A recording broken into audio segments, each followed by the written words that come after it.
Драги ученици, добре дојдовте на часот за 7-мо одделение по македонски јазик. Јас сум Јасминка Трајковиќ и вашиот денешен наставник. За што ќе зборуваме денес?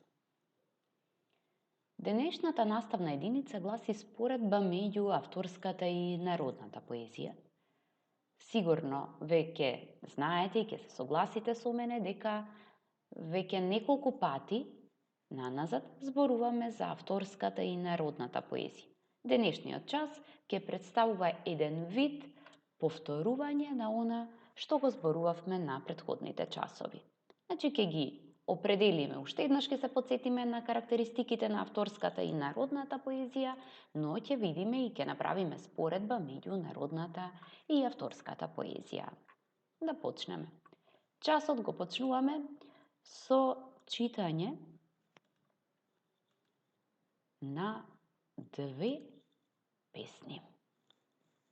Првата носи наслов "Без јазик си никој и ништо".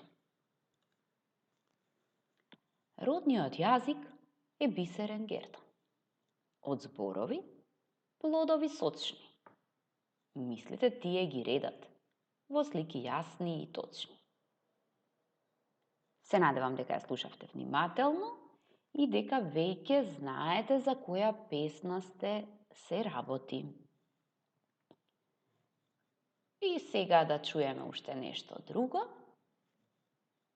Ајде дали знаеш, паметиш Милице е насловот на втората песна. Ајде дали знаеш, паметиш Милице, кога си бевме малечки, кога си бевме малечки Милице, ај кога се двајцата љубевме Милице, во чичовото градинче деи, во чичовото градинче Милице, а и кај шарените цвеќиња.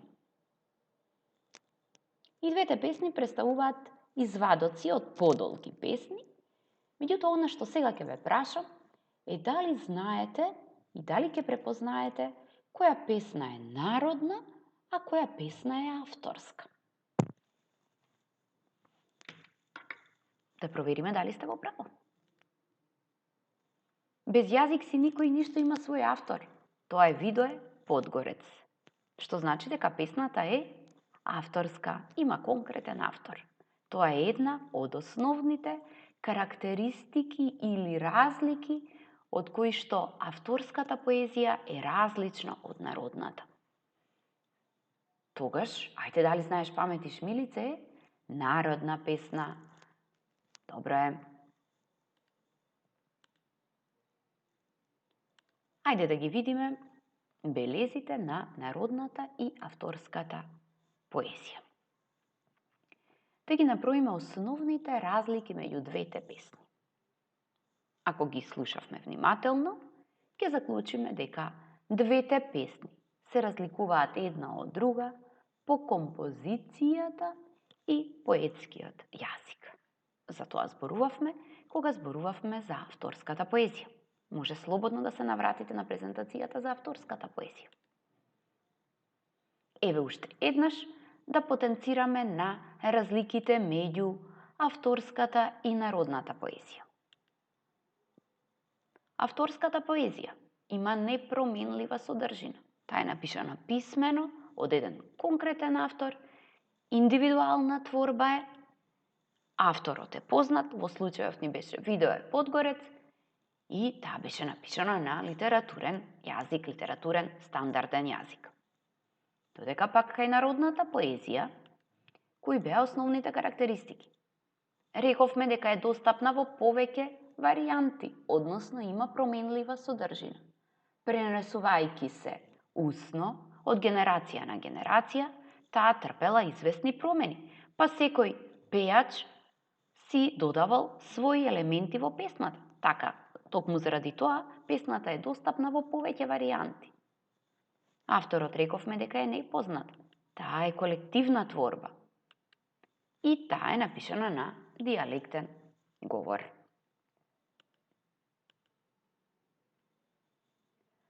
Се смета дека народната лирска поезија е глас на колективот, која представува скапоцен дел од културното богатство на еден народ. Замислете колку се е собрано во народната поезија и воопшто во народното творештво, затоа што таа представува одраз на еден живот и на едно време. Народните песни трпеле големо влијание од новите околности, така што во формата во која се зачувани денес, се мал одраз на далечното минато. Во почетокот на 19 век, со појавата на Константин Миладинов, се раѓа и македонската уметничка поезија.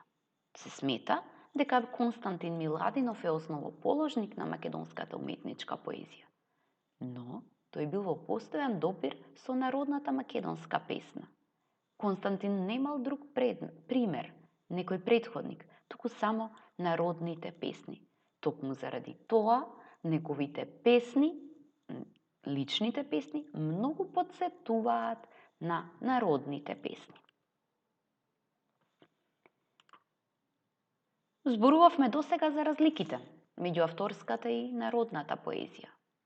Еве мој предлог е да размислите по што се слични авторската и народната поезија.